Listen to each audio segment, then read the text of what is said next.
Muy buenas tardes, bienvenidos y bienvenidas a esta nueva actividad de la Defensoría del Público. Estamos viviendo un contexto muy especial desde hace algunos meses y nos pareció absolutamente necesaria esta actividad.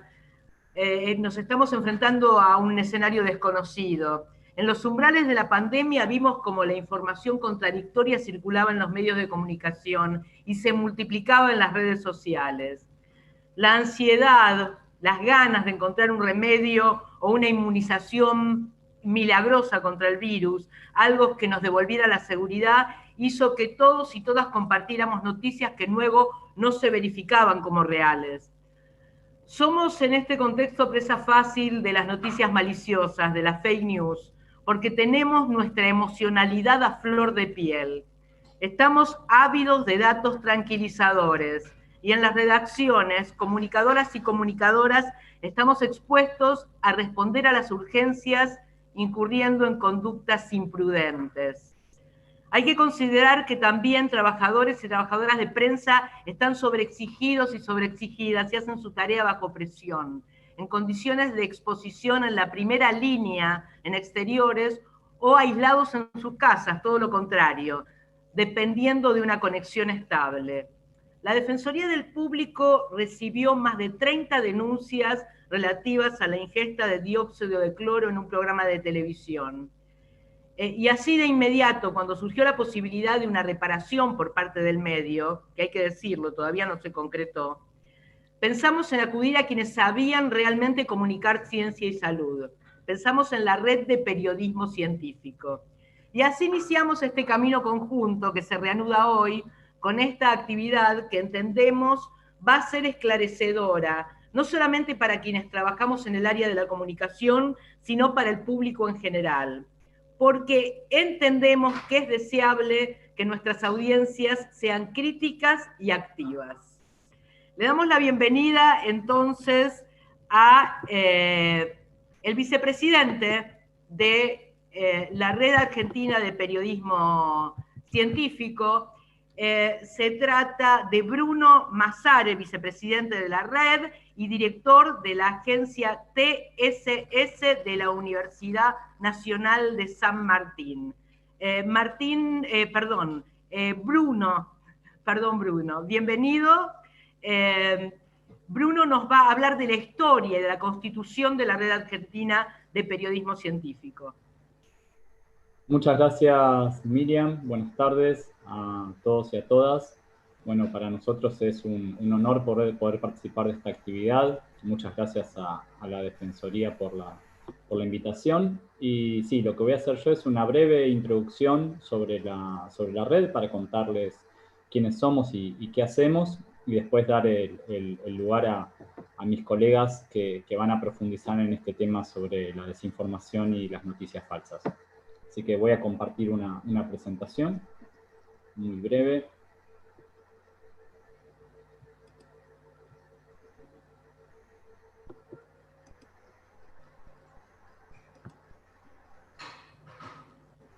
Bueno, ¿quiénes somos? La Red Argentina de Periodismo Científico fue fundada en el año 2007. Pueden ver, somos alrededor de 100 asociados, somos integrantes de la Federación Mundial de Periodistas Científicos y somos una asociación civil, sin fines de lucro. Tienen nuestro sitio web, donde pueden ver las cosas que estamos haciendo.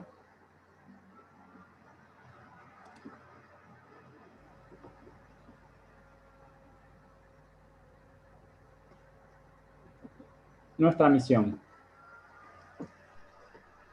reunir a los profesionales de la República Argentina que se desempeñan en el campo del periodismo científico, a través de los distintos medios de comunicación, y a quienes desarrollan investigaciones en esta materia. Nuestros objetivos son intercambiar experiencias, conocimientos, inquietudes entre quienes se desempeñan en este ámbito, contribuir a mejorar la práctica del periodismo científico, fortalecer y ampliar la presencia de los periodistas científicos en los medios y promover el debate sobre problemáticas científicas y tecnológicas en la sociedad. Nuestra organización, bueno, hay una foto de la Asamblea Anual de Renovación de Autoridades de hace más de 2 años. nuestra presidenta Nora Bar, yo soy vicepresidente. Bueno, tenemos una estructura con una secretaria, una prosecretaria, tesorero, tesorera vocales y una comisión revisora de cuentas. Una muy breve radiografía de quiénes somos, producto de un censo que hicimos hace un par de años. Bueno, hay mayoría de mujeres en la red, como verán. Por edades, bueno, nos concentramos entre los 30 y los 49 años.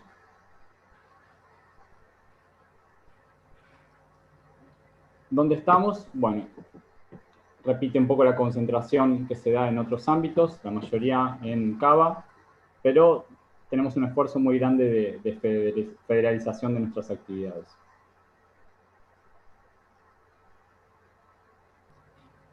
¿Qué estudiamos? La mayoría somos graduados en periodismo, en comunicación, y bueno, también hay quienes vienen de otras disciplinas como ciencias de la salud, ciencias sociales, ciencias exactas.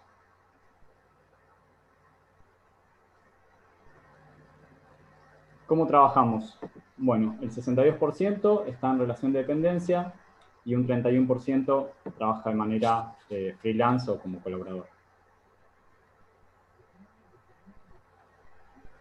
Algunas actividades recientes que hemos hecho, sobre todo el año pasado, la mayoría de este año son vía Zoom, así que no son tan atractivas para mostrar. Una jornada sobre biomarcadores en Hospital de Clínicas.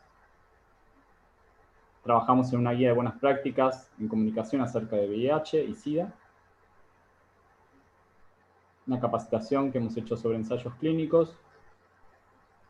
Una actividad con la Facultad de Ciencias Exactas, con el Departamento de Física, previa a los premios Nobel. Y un par de actividades que hicimos en el Congreso de la Nación, en el anexo, hace casi exactamente un año, una sobre política científica y otra sobre salud. Obviamente también el año pasado participamos en la organización de unas jornadas sobre ciencia y no ciencia, sobre el avance de las pseudociencias, que tuvo lugar en el Centro Cultural de la Ciencia, en mayo del año pasado. Objetivos y desafíos de la red. Bueno, algunos. Trabajar más en conjunto, con una perspectiva federal, lograr mayor espacio para el periodismo científico en los medios de comunicación, profesionalizarnos, mejorar la calidad y rigurosidad de lo que hacemos, combatir las pseudociencias y las noticias falsas, que es un poco lo que nos ocupa hoy, vincularnos con colegas y otras asociaciones a nivel regional e internacional y aportar desde nuestro lugar de comunicadores al desarrollo de la ciencia y la tecnología en la Argentina y en América Latina. Y profundizo brevemente sobre el punto 4, ya que es el que nos trae acá. Bueno, algunos consejos que nosotros a partir de nuestra experiencia podemos dar: ser rigurosos en el tratamiento de la información, recurrir a fuentes confiables, evitar distribuir noticias si no podemos tener certeza sobre su veracidad, priorizar el chequeo de datos a la primicia, comunicar información basada en evidencia científica, no dar espacio a voceros que puedan poner en peligro la salud de las personas, ser transparentes en la comunicación, revelar conflictos de interés si los hay, y comunicar con responsabilidad y evitar títulos exagerados y o catastróficos. Mis colegas van a profundizar en estos temas y me despido dejándoles los datos nuestros, nuestra web, nuestra cuenta de Twitter, nuestra cuenta de Facebook, para que quienes quieran ver lo que hacemos, bueno, encantados de que nos puedan seguir ahí. Bueno, eso ha sido todo por mi parte y le dejo el lugar ya a mis colegas. Muchas gracias de nuevo a la Defensoría. Muchísimas gracias, Bruno. ¿Cómo nos interpela esta última suerte de código de comportamiento desde los medios? Esta cuestión de no priorizar la primicia, no dejarnos correr por las urgencias y verificar la información. De alguna manera, todos alguna vez estuvimos, los que pasamos por los medios de comunicación, alguna vez estuvimos en esta situación en que la presión de la noticia deseada, aquello que nos pedía el productor del canal de televisión, después se daba de bruces con la seriedad, la verificación. Vamos a pasar ahora a Gabriela Wiesenthal. Gabriela es licenciada en fonoaudiología y locutora integral de radio y televisión. Se especializó en periodismo científico en el Instituto del Eluard. Es máster en periodismo científico, médico y ambiental de la Universidad Pompeu Fabra de Barcelona y conductora y productora general de Ambiente y Medio por Canal 9 a partir de este año. Adelante, Gabriela, bienvenida. Gracias, Miriam. Bueno, yo también agradezco la Defensoría y esta oportunidad que tenemos como red para contar un poco lo que hacemos. Yo voy a compartir, por supuesto, un PowerPoint, pero quiero que en principio me voy a dedicar estos minutos, mientras viene la pantalla, voy llenando el espacio. Ahí viene la pantalla, ahí viene el Power. Vamos a ver si es cierto. Me voy a dedicar estos minutos que me tocan a mí a hablar de lo que tiene que ver con una sola salud. Esperamos que compartimos. Ahí estamos. Un segundito. Así ponemos todo bien en orden. Bien. Bueno, de lo que yo quiero charlar es un poco, conversar con todos ustedes, es la importancia que tiene mirar esta pandemia desde otro lugar. Entender que tanto nosotros los humanos como el ambiente y los animales somos uno solo, y por eso es que el foco lo voy a poner en lo que se llamó desde hace ya casi 2 décadas una sola salud a través de las Naciones Unidas. Lo que buscan es que unamos, que todos entendamos que la salud humana, la salud animal y la ambiental deben estar unidas, deben ser todas sanas para prevenir las próximas pandemias. Y acá les dejo a todos unas preguntas, a ver si lo podemos responder al final de mis 10 minutos. ¿Podemos nosotros separar la salud humana de la salud ambiental? Eso es algo que lo voy a tratar de desarrollar en estos minutos y también me gustaría que piensen ustedes la respuesta. Primero vamos a pensar sobre una palabra, vamos a charlar sobre el concepto de una zoonosis, una palabra que para algunos es muy novedosa, se ha hablado mucho, sobre todo al principio de esta pandemia, allá por fines del 2019. Hay muchas personas que saben de qué se trata y muchísimas otras que no. Y una zoonosis es aquella enfermedad o, digamos, aquel virus, bacteria, un hongo, un parásito que puede tener un animal y puede trasladarse y enfermar a una persona.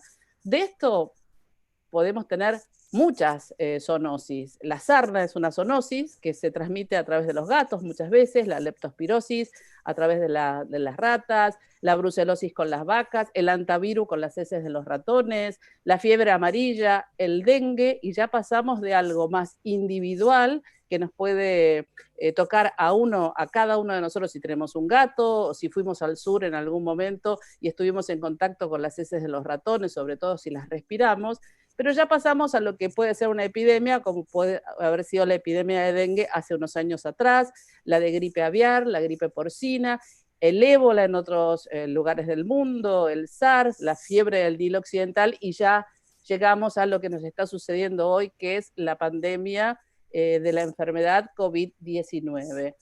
Para que todos entendamos, en el mundo hay 2 millones de personas que se mueren a causa de estas enfermedades zoonóticas. No hace falta que haya una pandemia para que haya infectados y muertes por estas zoonosis. Lo que pasa ahora es que estamos todos focalizados en este tipo de pandemia, una pandemia que se desarrolló a fines del año pasado, 2019, y en lo que va del 2020, según los datos de la Universidad de Johns Hopkins, hay al día de hoy exactamente un poquito más de 26 millones de infectados en el mundo y más de 864.000 muertes. Y ahora vamos a empezar a hablar sobre una sola salud. ¿Y por qué pongo biodiversidad? Porque en realidad la población de animales, según la revista Nature, que están en ecosistemas degradados, ha aumentado mucho, casi un 70% en comparación con ecosistemas no dañados. Es decir, que hay mucha mayor cantidad de animales que están con posibilidades de transmitir una zoonosis en aquellos ecosistemas dañados que en aquellos ecosistemas que no están dañados. Y cuando hablamos de ecosistemas, podemos pensar, por ejemplo, se nos puede venir una imagen a la cabeza, que son los grandes incendios de fines del año pasado en Australia, por ejemplo, ¿quién no lo recuerda? Seguro que tenemos esa imagen, o lo que sucedió en la Amazonía el año pasado. Esa degradación a través, en este caso, de incendios, que tiene, por supuesto, una base relacionada con la economía, hace que se pierdan una enorme cantidad de especies, y eso hace que no haya una cobertura forestal. Entonces, los animales que necesitan de ese lugar se acercan cada vez más a los humanos. Este acercamiento puede producir futuras pandemias, puede producir que haya algunas zoonosis que pasen, digamos, algunos virus, vuelvo a repetir, bacterias, hongos o parásitos que pasen a los humanos en forma mucho más rápida. Por eso también es importante entender que no se debe deforestar, porque la deforestación también puede implicar esta situación de la que recién les comenté. Hay un caso paradigmático. En Misiones existen unos monos que son, en todo el país hay monos aulladores, pero en Misiones específicamente hay unos monos aulladores que son centinelas de la salud. ¿Por qué son centinelas de la salud? Y eso es importante, digamos, para tener una imagen. Esos monos, cuando se infectan de fiebre amarilla, caen de los árboles y mueren. Eso permite a las personas que viven en las ciudades saber que hay fiebre amarilla cerca de las casas. Entonces se vacunan esa población contra la fiebre amarilla. Eso es una zoonosis. Si se deforestan los bosques, si se hacen nuevas carreteras, si se urbaniza sobre los bosques, esos monos aulladores se pierden. Se pierden los monos aulladores, se pierde la cadena de entender que esos centinelas ya no están, entonces la fiebre amarilla rápidamente pasa a los humanos porque no existen más. Esos monos que antes nos permitían una alerta, un botón rojo para que esa población se vacune contra la fiebre amarilla, ya no existe más. Y ahora vamos un poco a el trabajo como periodistas, como periodismo responsable.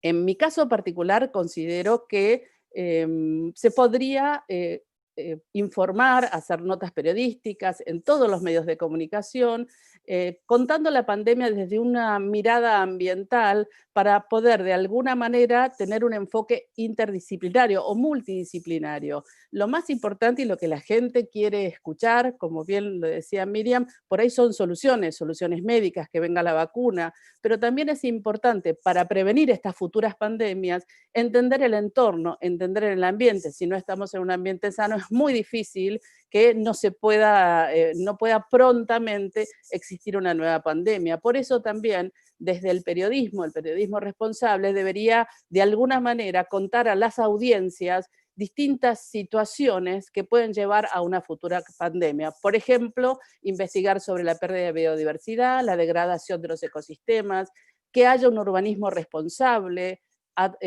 manejar datos de la ecología política, de los sistemas de alimentación. Hace muy poquito estamos escuchando por muchos lados con respecto a los famosos chanchos chinos. Debemos ser los periodistas responsables, los que tendremos que comunicar cómo es ese posible acuerdo entre Argentina y Chile.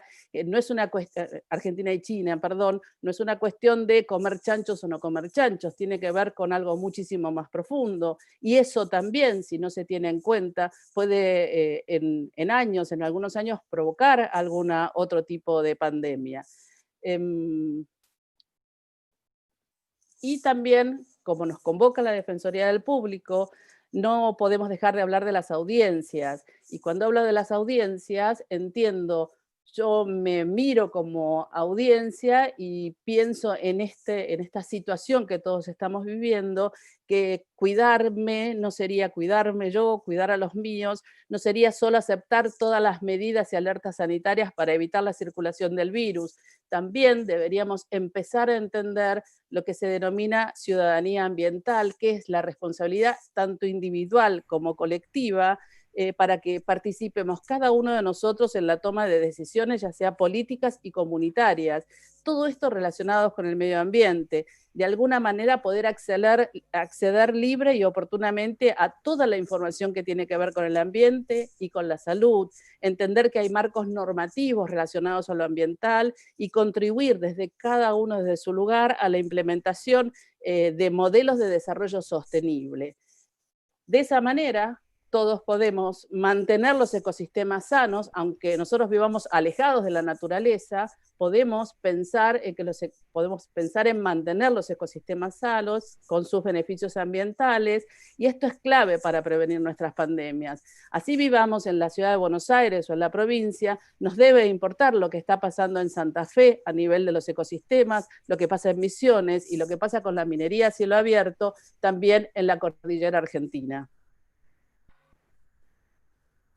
Bueno, espero que hayan entendido un poco cuál es esta idea de la salud ambiental y puedan cada uno de ustedes responder la primera pregunta que les hice, si es necesario o si se puede separar la salud humana de la salud ambiental.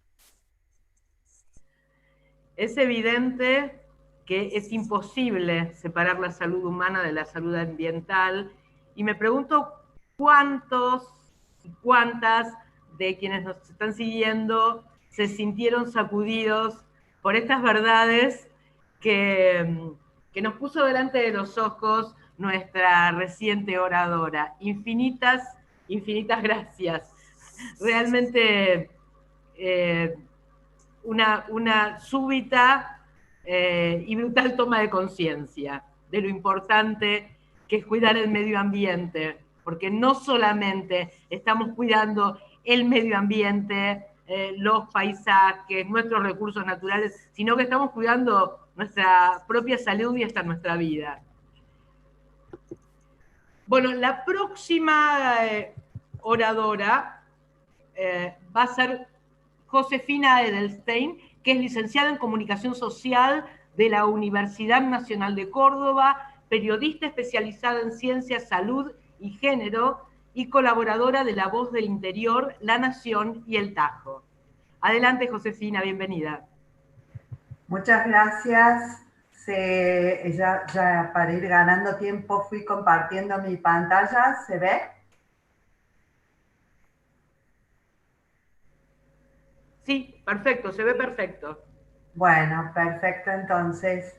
Bueno, con respecto a la situación que nos toca, ya todos hemos escuchado bastante hablar de la palabra, de este término, este neologismo infodemia, que de alguna manera lo volvió a poner en agenda la Organización Mundial de la Salud, aunque lo venía utilizando cuando comenzó esta pandemia, para hacer referencia precisamente a la saturación o exceso de información a la que nos vemos sometidos hoy por hoy todos los habitantes y las habitantes del planeta.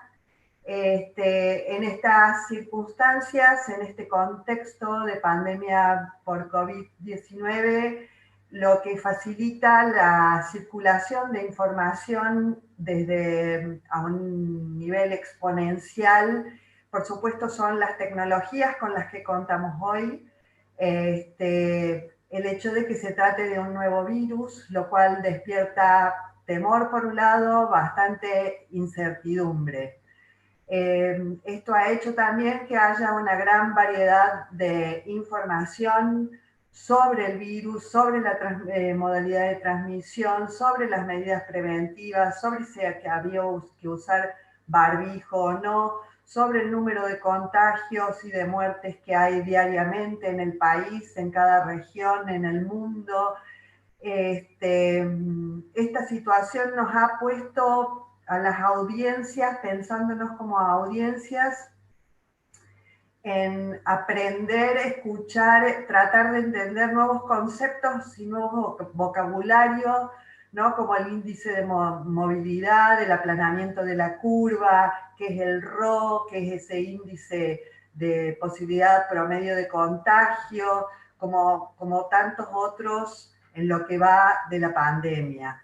También, como creo que nunca antes, esta situación ha puesto al mundo y en particular, bueno, pensándonos nosotros, la Argentina, la región, a tratar de entender cómo trabaja la ciencia, cómo se produce el avance científico, y ante el hecho de que se trata de un nuevo virus y por lo tanto de una enfermedad que no se conocía y se va conociendo de a poco, poder entender o tratar de entender cómo es ese avance científico, cómo la ciencia, los científicos y las científicas producen este conocimiento, ¿sí? En medio de todo esto, además, hay una gran pluralidad de voces que emiten información, sea fidedigna, falsa, de todo tipo, y en esa pluralidad de voces tenemos a la cabeza, podríamos mencionar a la Organización Mundial de la Salud, a organizaciones especializadas, como aquí en la Argentina al Ministerio de Salud de la Nación, a los ministerios de provincias y demás. Tenemos a expertos y expertas realmente sobre el tema, y esos expertos no es cualquier médico, cualquier médica, cualquier profesional de la salud, sin embargo hablan profesionales de la salud sin tener especialización en el tema, lo cual desde el punto de vista de la responsabilidad y de la claridad y veracidad de la información, muchas veces introduce ruido, embarra la cancha. Tenemos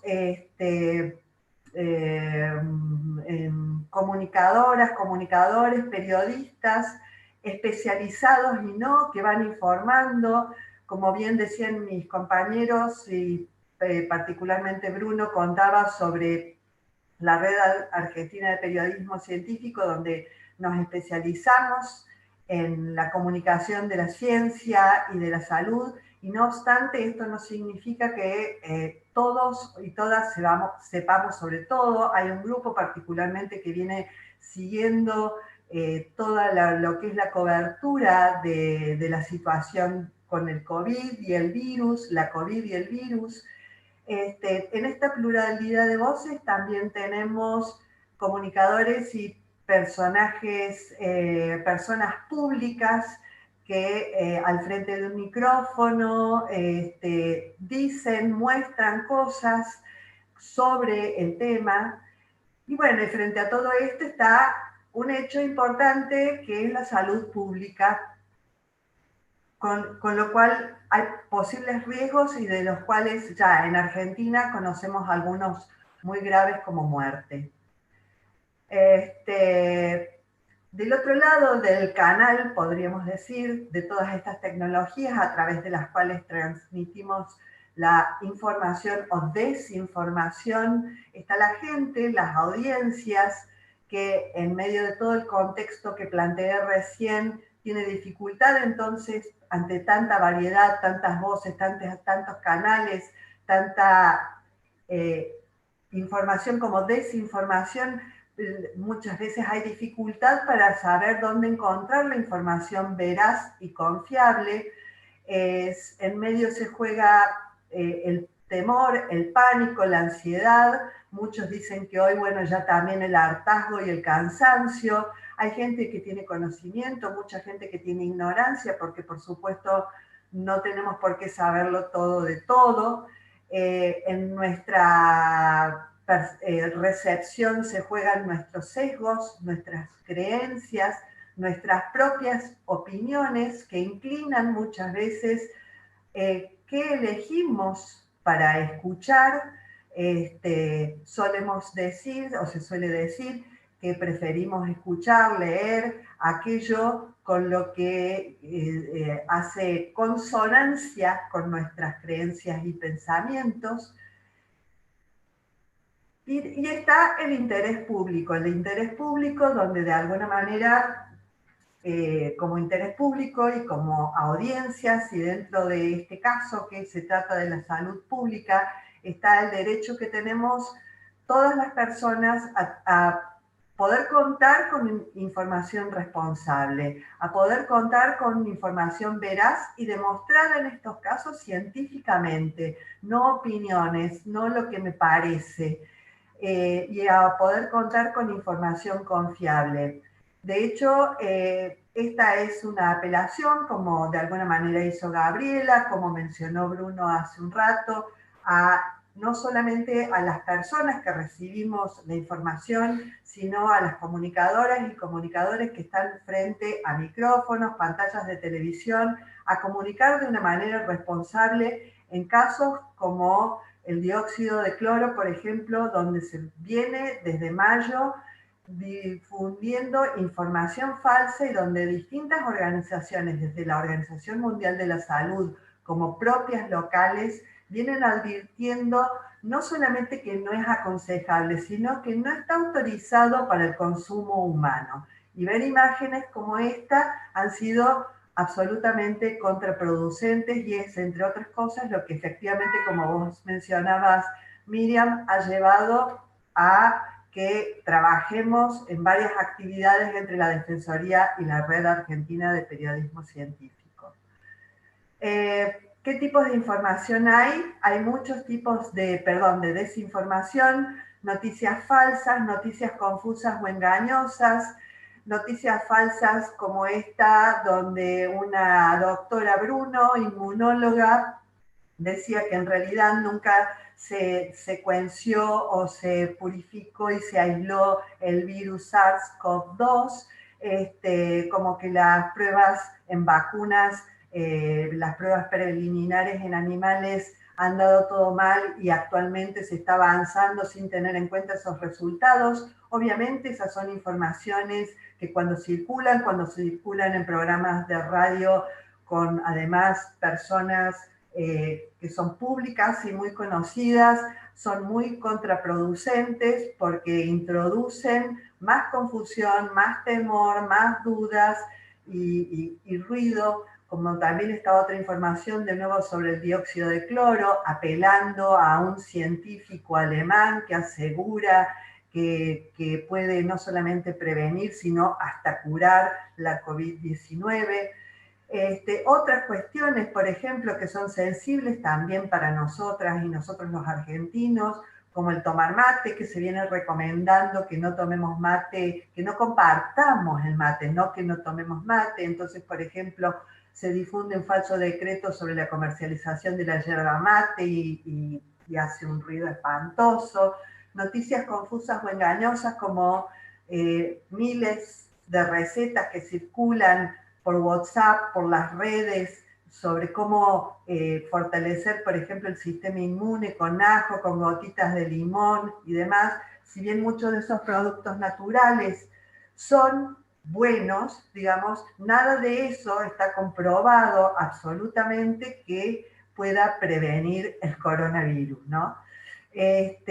También otras informaciones sacadas de contexto, podríamos pensar con algún tipo de malicia, cuando, por ejemplo, se dice que para disminuir el contagio, ahora Salud, desde el Ministerio de Salud, se estuviera pidiendo que no hagamos acciones intensas como hablar fuerte, cantar o reírse.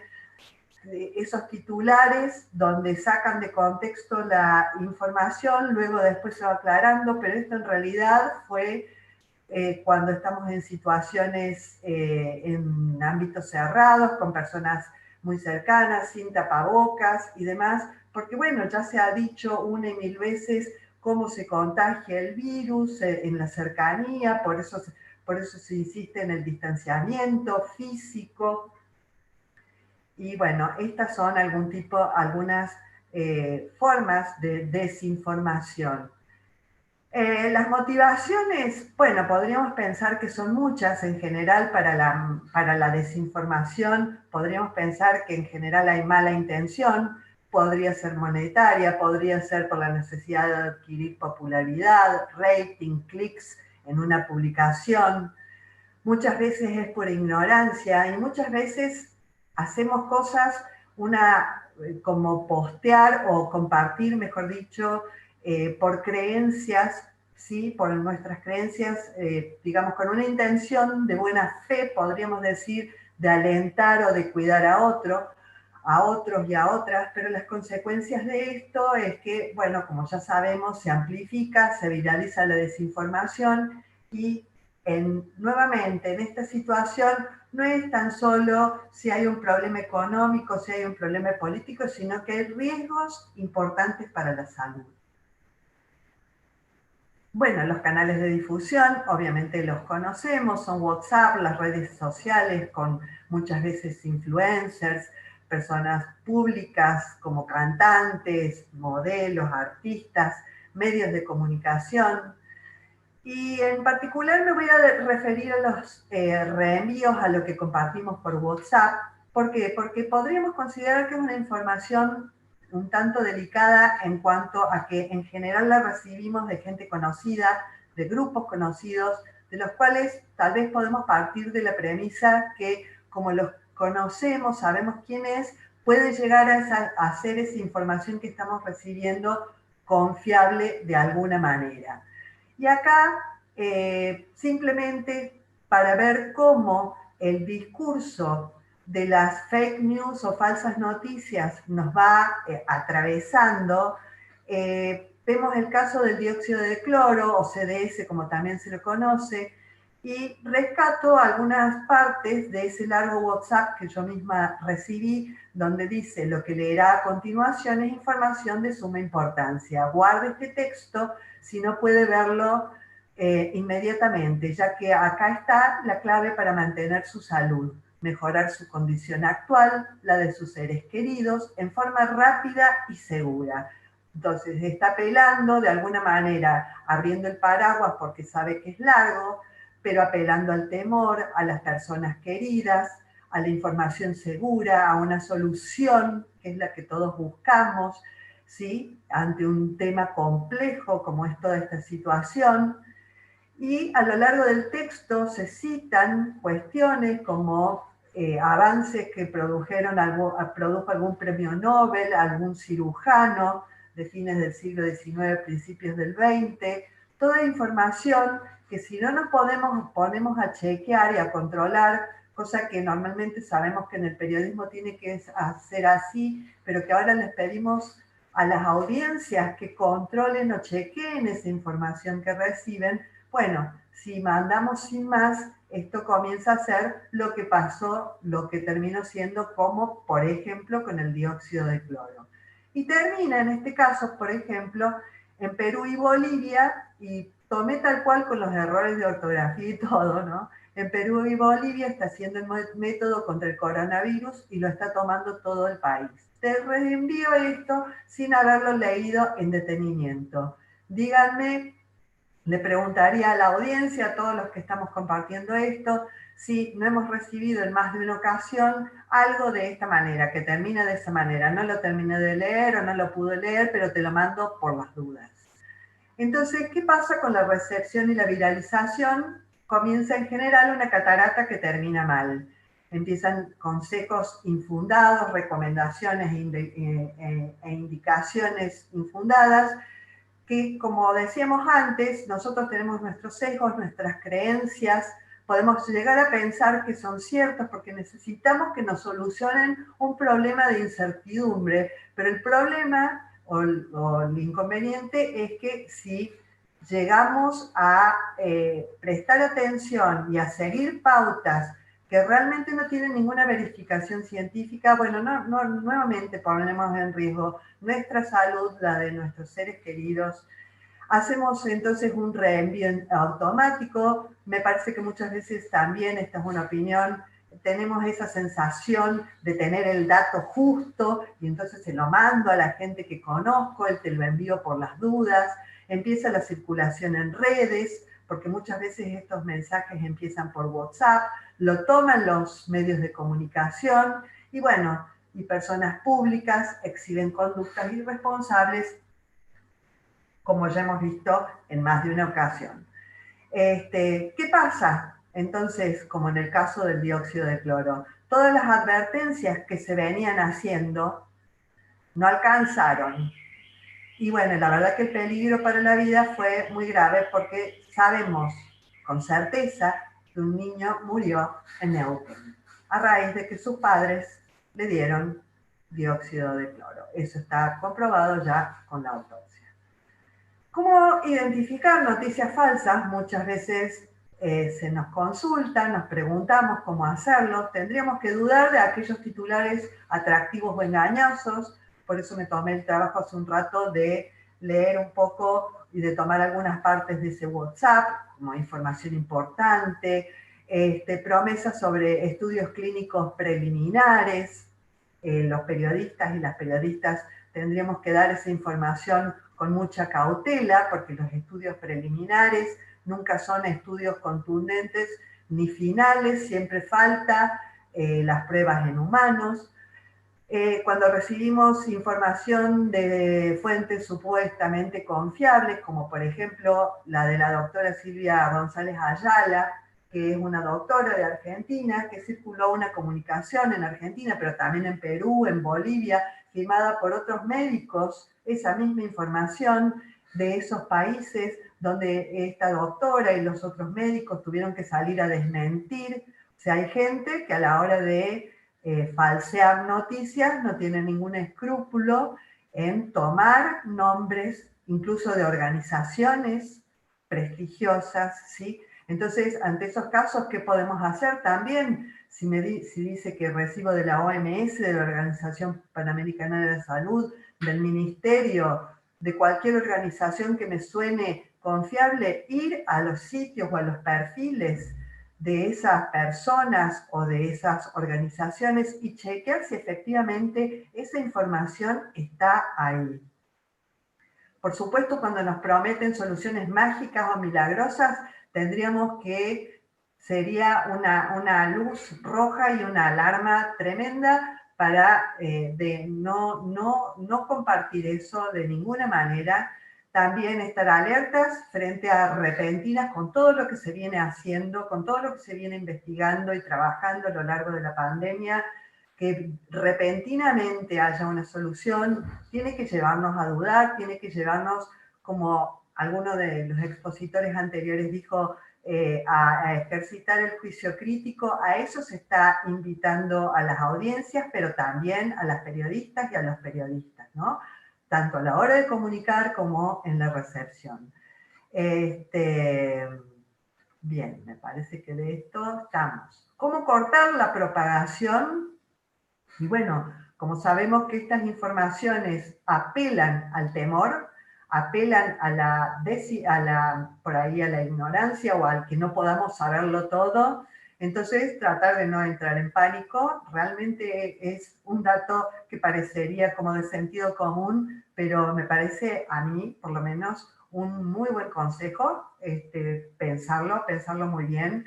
Controlar la ansiedad, ¿sí? Esa de tener el dato, no enviar en automático, no enviarlo automáticamente, tratar de verificar la fuente, consultar si es por WhatsApp, insisto, sobre todo en los envíos de WhatsApp, consultarle a quien me lo envió, por otra parte, de quién lo obtuvo.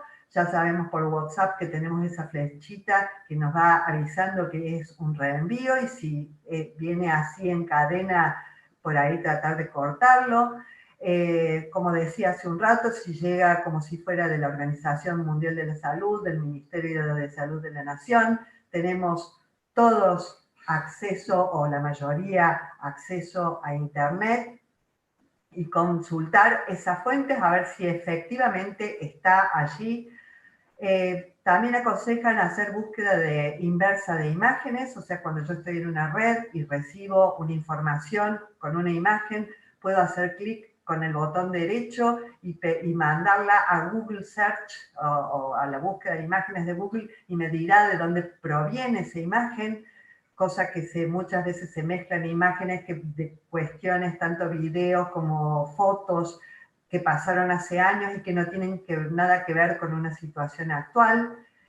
Y si terminamos encontrando que la información es falsa, lo mejor que podríamos hacer es avisarle a nuestros allegados y allegadas, a quien nos la envió, que es falsa y facilitarle las fuentes para ver si también reenvía ese feedback, ¿sí? Dando información que en periodismo llamamos datos duros y contundentes. No sé si me... Bueno, algunas fuentes confiables a las que podemos recurrir, una vez más, la Organización Mundial de la Salud. En la misma Organización Mundial de la Salud, ahí puse un link donde Ellos tienen toda una parte donde verifican mitos a la Organización Panamericana de la Salud, al Ministerio de Salud de la Nación, de las provincias, pero sabemos que va bajando de nación hacia provincias, la Sociedad Argentina de Infectología, agencias de noticias universitarias como Ciencia de Córdoba, TSS, de la que es director Bruno Mazzara y tantas otras, a expertos y expertas en infectología, inmunología, epidemiología y vacunas, que es lo que está en el tapete en este momento, y por ahí también pensar en periodistas científicas y científicos de la red que están trabajando y que muchos de ellos ya han sido consultados en distintos medios y a los que también se puede acceder. Muchas gracias. Muchísimas gracias, Josefina. Entre los oyentes estamos recolectando preguntas de quienes están viendo en vivo esta actividad. Después, obviamente, va a quedar publicada en la página de la Defensoría, pero hay algunas inquietudes, de la audiencia que nos gustaría transmitirle a Josefina. Soy comunicadora de radio de Misiones. ¿En qué forma podemos acceder a fuentes confiables? Laura, de la ciudad de Posadas. ¿Hay alguna fuente local, Josefina, que pudieras identificar en Posadas, en Misiones? ¿Puede comunicarse por mail con ustedes? Bueno, ayúdenme mis compañeros de la red. Hay una nueva periodista que se acaba de incorporar a la red argentina de periodismo científico. En este momento, como es nueva, no me estoy pudiendo acordar el nombre. Ayúdenme ustedes si pueden, pero creo que podría ser para esta persona, esta periodista que consulta, una muy buena, por lo menos, contacto para que además la asesore y la guíe. ¿Se acuerdan el nombre? En todo caso, lo vamos averiguando, Miriam, y en un rato, cuando volvamos a preguntas y respuestas, lo damos. ¿Sí? Muy buena iniciativa, porque estamos aquí en contacto con comunicadores y comunicadoras de todo el país que se conectaron justamente por su interés en la temática. Me parece bárbaro.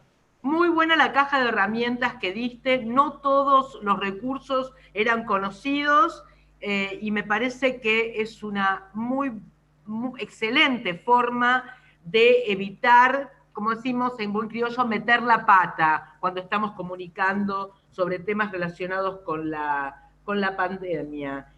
Otra pregunta, a ver, Javier Davidotsky, ¿qué opina de las falsas asociaciones de médicos que niegan la pandemia?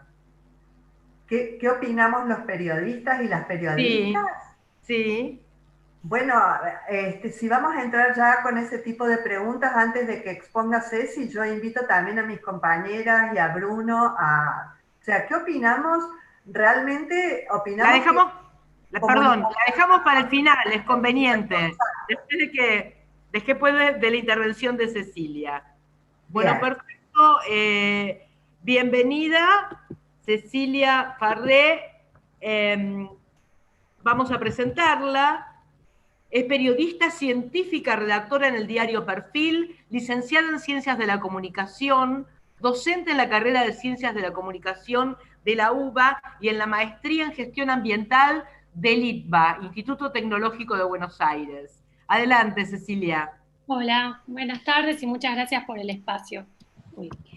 Bueno, ya que están muchos comunicadores conectados y periodistas, colegas, periodistas no solo especialistas, sino de periodismo general, bueno, acá aclarar que tanto en las facultades, uno cuando entra, y es como una regla de público conocimiento, esto de escuchar las dos campanas, ¿no?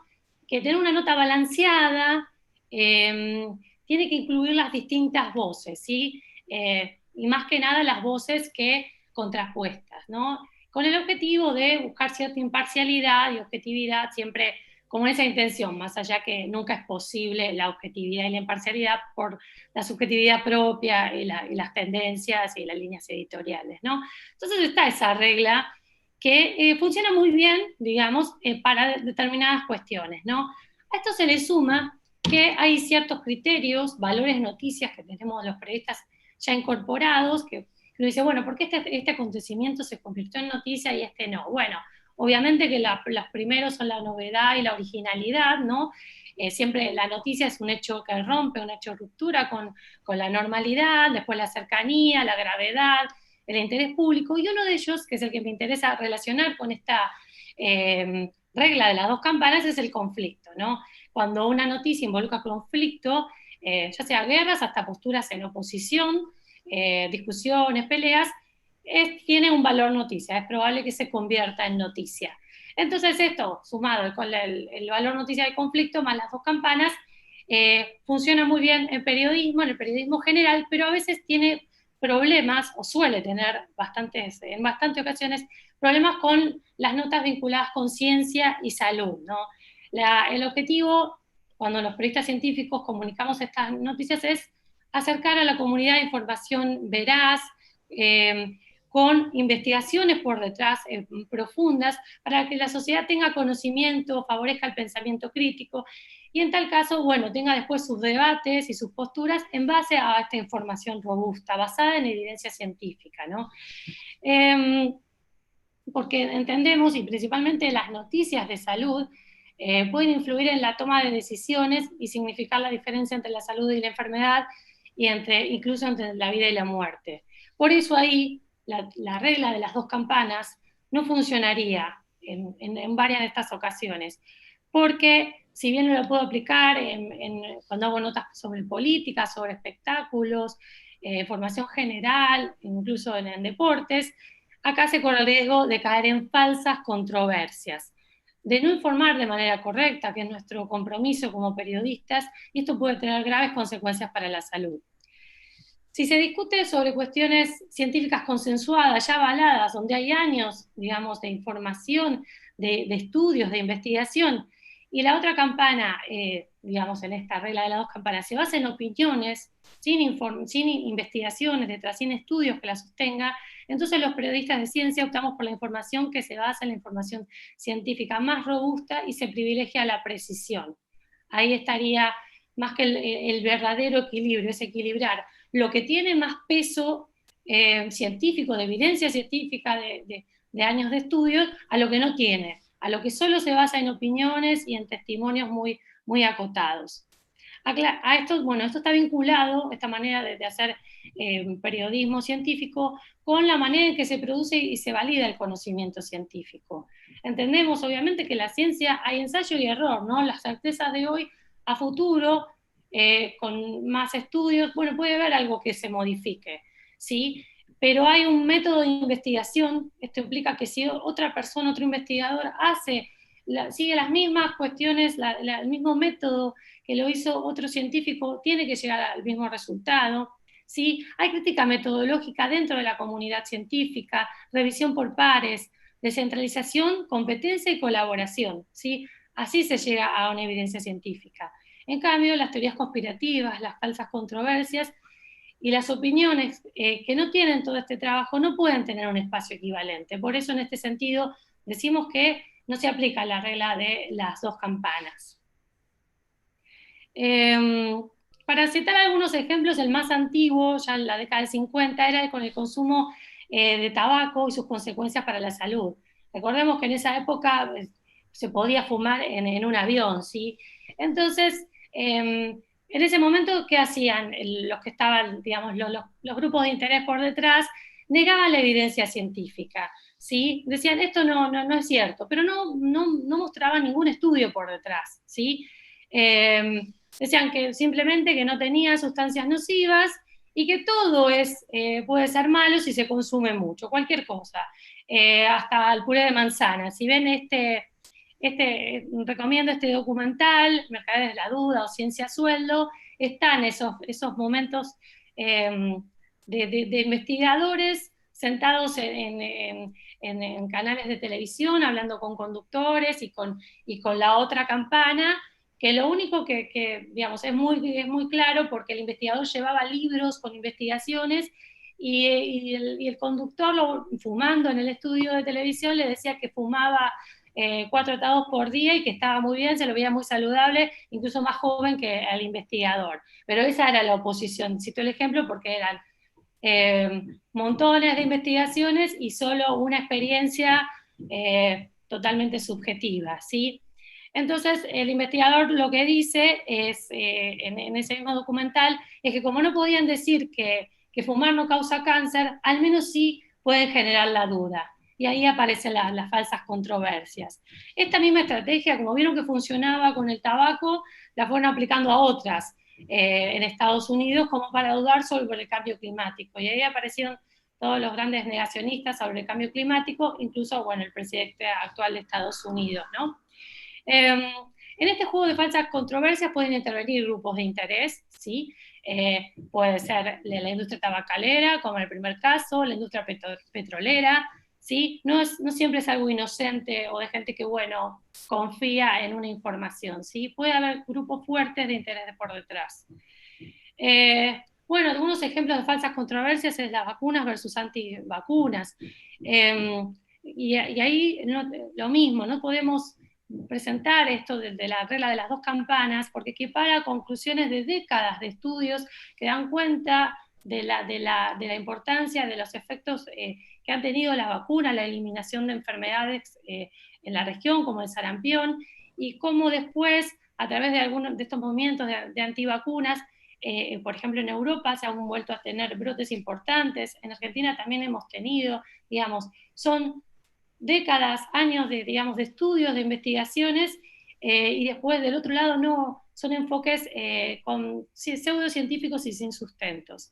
Y ahora si queremos, bueno, mi compañera Josefina que habló bastante, pero sobre, digamos, el dióxido de cloro, que no está aprobado por la ANMAT, tampoco por las demás administraciones como la FDA, la Agencia Europea del Medicamento, tiene efectos adversos en la salud, pero aparecen curas milagrosas para COVID-19, se lo presenta así, incluso a veces se le da espacio en los medios, mientras por otro lado, cuando hablamos de los estudios de vacunas y de otros tratamientos para COVID, se informa sobre la seguridad y eficacia que se está en investigación, en qué fase está, que por ahora son potenciales y que por ahora son más que esperanzas, porque todavía no es nada seguro, pero por otro lado aparece como si nada estas curas que aparecen como milagrosas. Entonces, ahí obviamente no solo no está el tema de las 2 campanas, sino que aparece fuerte lo que no tiene ningún tipo de aval científico. ¿Cómo detectar estas falsas controversias? Hay algunas cuestiones que se repiten, ¿sí? Como yo les mencionaba, con el tabaco se suele oponer al consenso científico, pero sin mostrar sin contraponer ninguna otra prueba o evidencia. Aparecen testimonios muy aislados, personales, y digamos, en la ciencia sí, no tiene que haber siempre consenso, pero para que aparezca una alternativa, tiene que tener un conjunto robusto de observaciones y experimentos. Como les decía, solo citan anomalías, que a veces son reales y otras son inventadas, del conocimiento existente. Lo que hacen es atacar el conocimiento existente, pero sin presentar investigaciones que avalen lo que ese lado está asegurando. Y como le informaba antes, puede haber un grupo de interés detrás.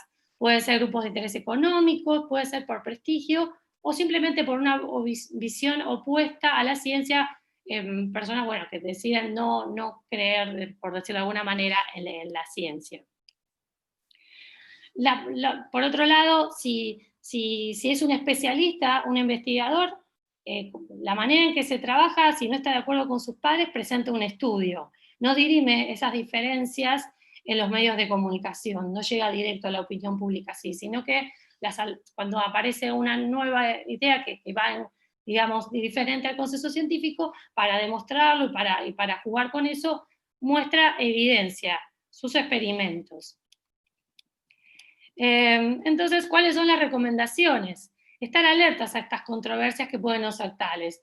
Tenemos esta idea como periodistas de dar voces a todo y como idea para tener, digamos, una nota balanceada o objetiva, pero en este caso estaríamos cometiendo un error. Entonces preguntarnos, reflexionar, si se pueden equiparar las dos campanas, si realmente están en el mismo nivel, si esta información que estoy comunicando al mostrar estos distintos lados puede tener un impacto negativo para la salud, si es irresponsable de alguna manera, y la importancia de consultar fuentes específicas del tema. Uno entiende que a veces tiene que correr rápido tras una información, salir rápido tanto en los medios gráficos, más en la televisión, en la radio, y muchas fuentes se ofrecen, a los periodistas nos llegan todo el tiempo mucha información y voceros que se ofrecen a hablar, pero a veces por una cuestión del apuro, un poco de comodidad, no caer en eso y buscar las fuentes específicas del tema, las que tienen mayor estudio en ese tema, que se han dedicado a eso. Esas serían las recomendaciones.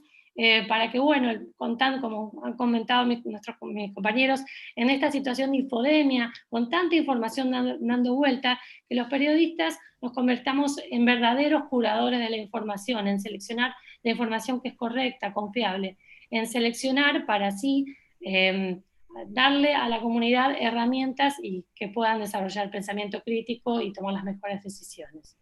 Muchísimas gracias. Muchísimas gracias, Cecilia. Vamos a esperar que se abra la pantalla. Aquí estamos todos en imagen. Les agradezco muchísimo y ahora vamos a abrirnos a las preguntas. Aquí hay un comentario para Josefina. Yo recibí un WhatsApp sobre un médico que hablaba de que estaban las camas completas. Entiendo que hablaba de las camas de terapia intensiva ya en abril. Raúl de Tigre. Carla Chini contesta este comentario. Sí, yo también lo recibí. Tenemos la respuesta para la comunicadora de Misiones. La periodista científica de Misiones es Griselda Acuña. Se incorporó hace poco a la red argentina de periodismo científico y quien comunica esto es Irene Weiss de Batgen. Soy periodista, estoy siguiendo la charla desde Río Cuarto. Los saludo, buenas tardes. Silvana Coca Bacari, hola, desde Salta los saludo. ¿Son seguras las aplicaciones sobre COVID donde se identifica a las personas por DNI y señalan si estuvieron cerca de positivos? Excelente charla. ¿Quién puede responder? En primer lugar, una colega nuestra, Irene, fue la que proveyó el nombre en el chat de YouTube, supongo, de la otra colega que trabaja en Misiones. También decirle a la periodista que había consultado que para buscar fuentes confiables puede hacerlo en las instituciones de su provincia, viendo a aquellas personas que tengan trayectoria, que busca también si han publicado trabajos científicos y ver la forma de que cuenten con algún respaldo aval tanto local como nacional, ¿sí? Para buscar con fuentes confiables. Perfecto. Muchísimas gracias. Espero que haya tomado nota la colega de Misiones. Les reitero la pregunta de Silvana Bacari, que los saluda desde Salta. ¿Son seguras las aplicaciones sobre COVID donde se identifican a las personas por DNI y señalan si estuvieron cerca de algún caso que diera positivo? Yo imagino que está refiriéndose a la aplicación Cuidar, que la desarrolló el Estado, el gobierno, digamos, el Estado Nacional. En ese caso es una aplicación que fue desarrollada por la Fundación Sadowski y cumple con los estándares de seguridad. ¿Se está refiriendo a esa? Sí, está desarrollada por gente idónea. Esa la usamos todos y todas, pero entiendo que se está refiriendo a alguna otra aplicación que desconozco, que señala por número de DNI si se estuvo cerca de alguna persona que haya dado en el hisopado o en el test positiva. No. Perdón, Miriam, intervengo. Quizás eso es una fake news, digamos. Si no hay algo muy claro, digamos, hay una sola aplicación de la cual estamos, bueno, fue provista por el Estado y estamos todos, los esenciales las tenemos que tener en nuestro teléfono, que es la cuidar. En este caso, habría que preguntarle a la persona que pregunta exactamente cuál es. Y si no, estamos realmente viviendo en este momento sobre una fake news. Es Tal cual, increíble y genial. Silvana, Claro. si nos estás escuchando y podés mandarnos el link, así lo podemos compartir y aquí los y las colegas pueden chequear si se trata de una noticia falsa, ¿no? Que sería fantástico, justamente apela a nuestra necesidad. Queremos saber si estuvimos cerca de alguien que haya dado positivo para poder cuidarnos. Todos estamos ansiando esa aplicación milagrosa. Bueno, Sandra Pereira, excelente charla. Gracias a la Defensoría del Público. Saludos desde el Sindicato Argentino de Locutores y Comunicadores. Rocío Bamonde, soy locutora y periodista de Río Negro. ¿Algún colega suyo o colega suya en la zona? Saludos. Entiendo que tiene que ver con la red. ¿Tienen algún integrante en la red, en Río Negro? Sí, claro, hay gente en Bariloche, por ejemplo. Sí. En nuestra página web pueden ver la lista de los asociados. Y hay contacto. Sí. Hay un mail de contacto. Perfecto, entonces, Rocío Bahamonte, locutora y periodista de Río Negro, conectate con la página de la Red Argentina de Periodismo Científico y ahí te fijás cuál de los integrantes está radicado en Bariloche. Luján Muñoz, buenas tardes, desde La Pampa los saludo. Soy estudiante de comunicación social, muy interesante y necesaria la charla. Muchas gracias. Rocío Bahamonde, de nuevo, desde Río Negro. Me resultó interesante el enfoque desde lo ambiental. A veces los periodistas no sabemos qué herramientas pueden llegar a la audiencia para las campañas de concientización, dicen. Aquí sugirieron varios. A ver, ¿quién más? Javier Davidotsky, ¿qué opinamos de las falsas asociaciones de médicos que deniegan la pandemia? ¿Qué opinan ustedes? Dice Javier Davidotsky, quiere saber. Bueno, una falsa asociación de médicos ya tiene un problema en sí mismo, ¿no? Digo, no podemos opinar bien de una falsa asociación. Creo que está invalidada ya la pregunta, lógicamente. A la respuesta, ¿no? Claro. Perfecto. Yo les quería hacer una pregunta yo, si me autorizan. Se usa muchísimo, más de lo deseable, lenguaje bélico para hablar de la pandemia. Combatir el virus, estar en la primera línea de batalla contra. ¿Esto es deseable o indeseable? No se recomienda por lo general, porque además tiene un carácter negativo en el sentido que quien enferma o fallece perdió la batalla. No son metáforas que se recomiendan utilizar. Perfecto, entonces desaconsejamos combatir la pandemia, combatir el virus, luchar contra, estar en primera línea de fuego, etcétera. Sí. Es interesante. Silvana Cocabacari, la que hablaba de la aplicación, dice, se trata de la aplicación del gobierno de Salta. Se llama Salta COVID. ¿La conocen? No, la verdad que no. Habría que preguntarle a alguno de nuestros asociados. Voy a preguntar y cualquier cosa, si tengo respuesta, se los digo. Perfecto. Silvana Cocabacari, desde Salta, por favor, déjanos un contacto y entonces la red te va a responder a tu inquietud. Tengo otra pregunta para ustedes. Me estoy apropiando un poco. Pero a mí me llama mucho la atención, en cuanto a tu intervención, Cecilia, que lo que vos dijiste que pasaba con el tabaco, está pasando con el glifosato. ¿Es así o me equivoco?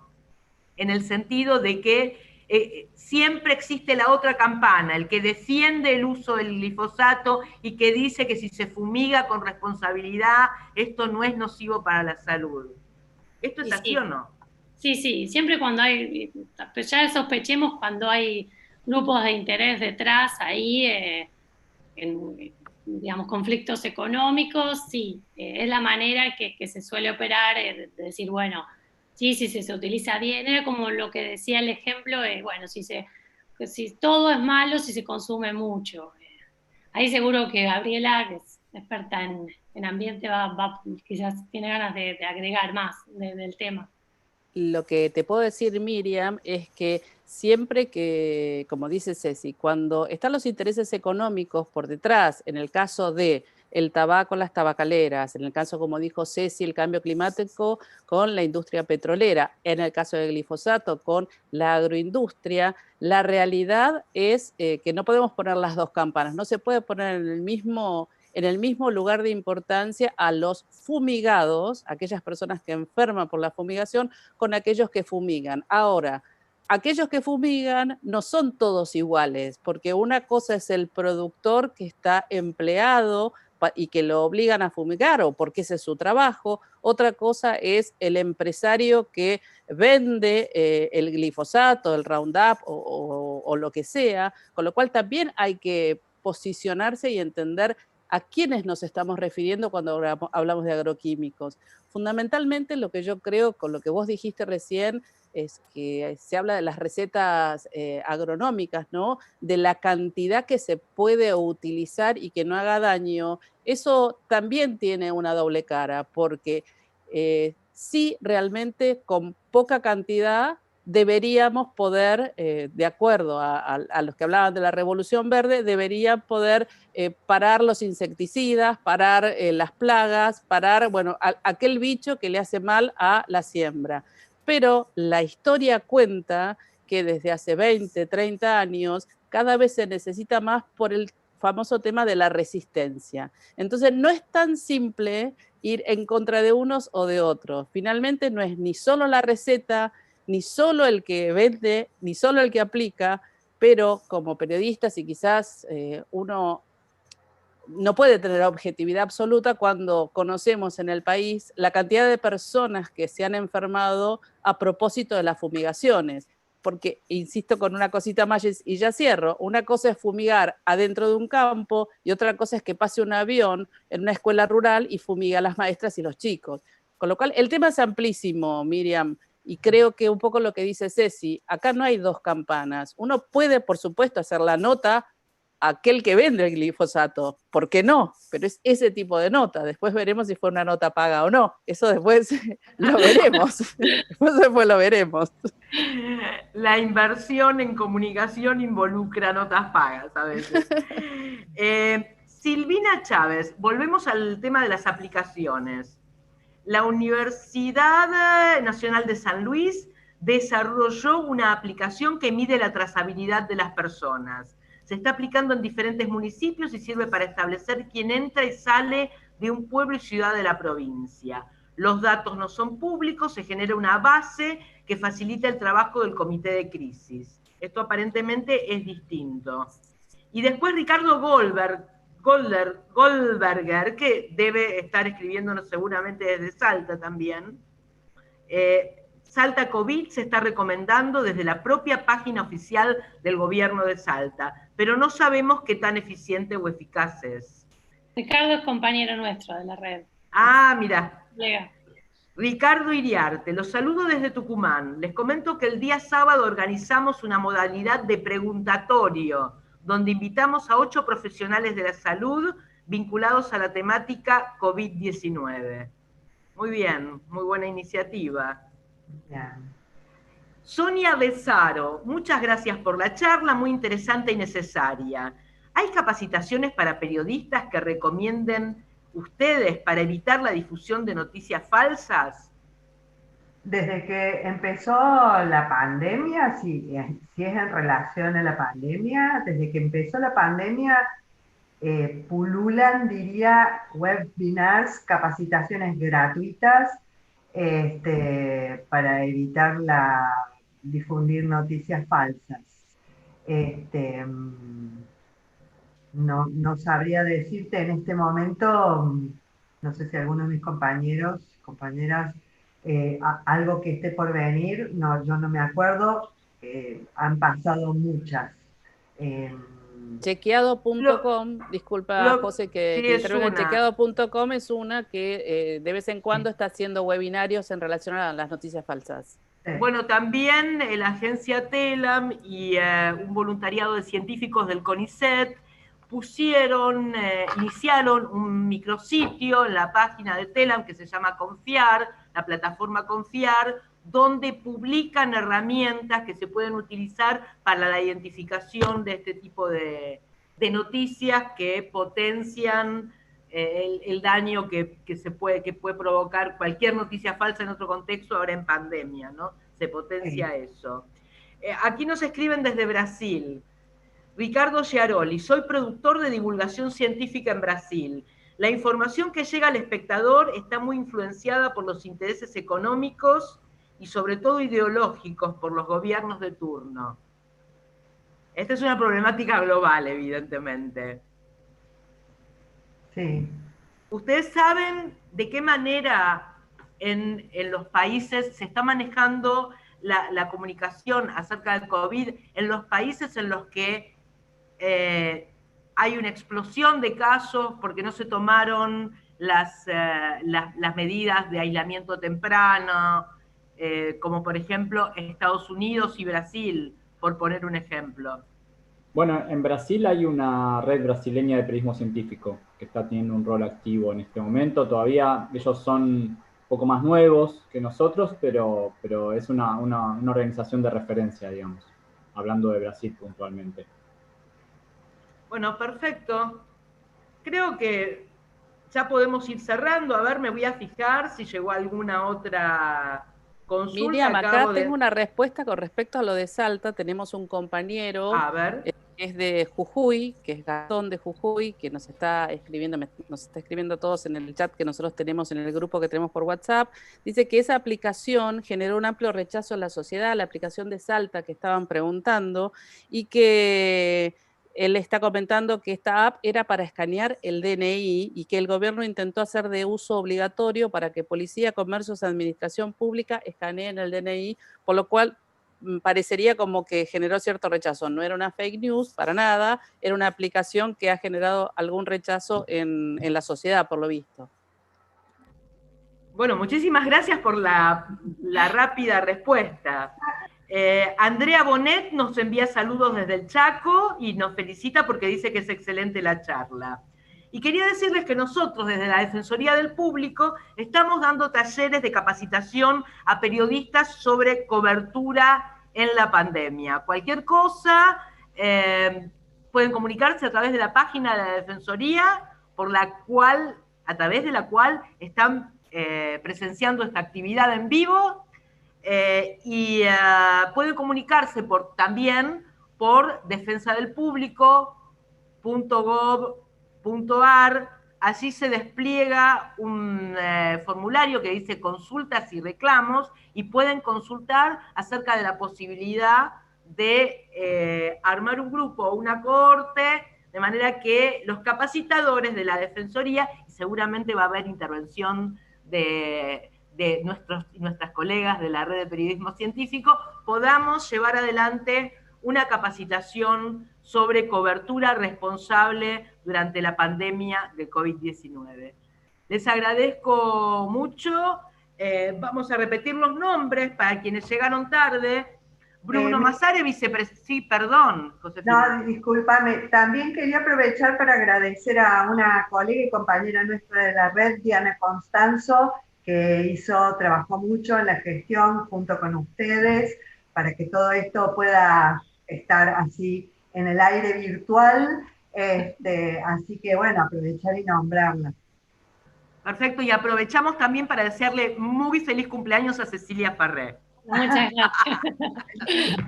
Cecilia.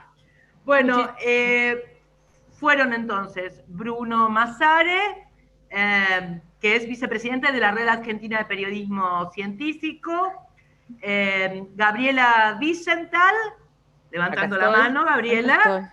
Saludos. Después Josefina Edelstein, y finalmente la cumpleañera Cecilia Farré. Muchas gracias a todos y todas. vamos a seguir con esta serie de actividades seguramente. Si llegaron tarde o no pudieron verla, va a estar disponible en la página de la Defensoría del Público. Buenas tardes.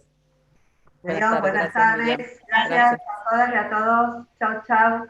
Gracias al equipo técnico y de producción de esta actividad. Sí. Adiós. Adiós.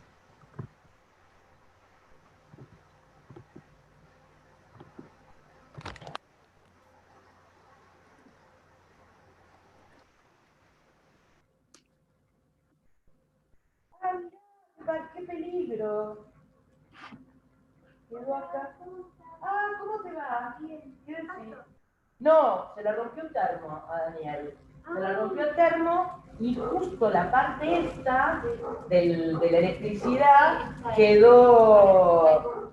Sí, bueno, tampoco es tanto. Pero me asusté porque vino justo la electricidad arriba del charquito. Bueno.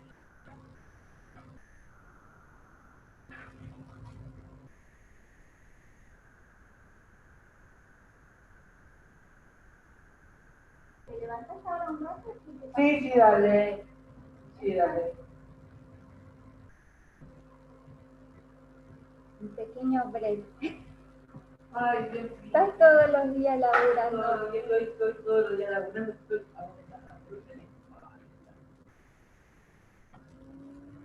Y más estas cosas, viste, medio en vivo, que se salen bien, salen mal.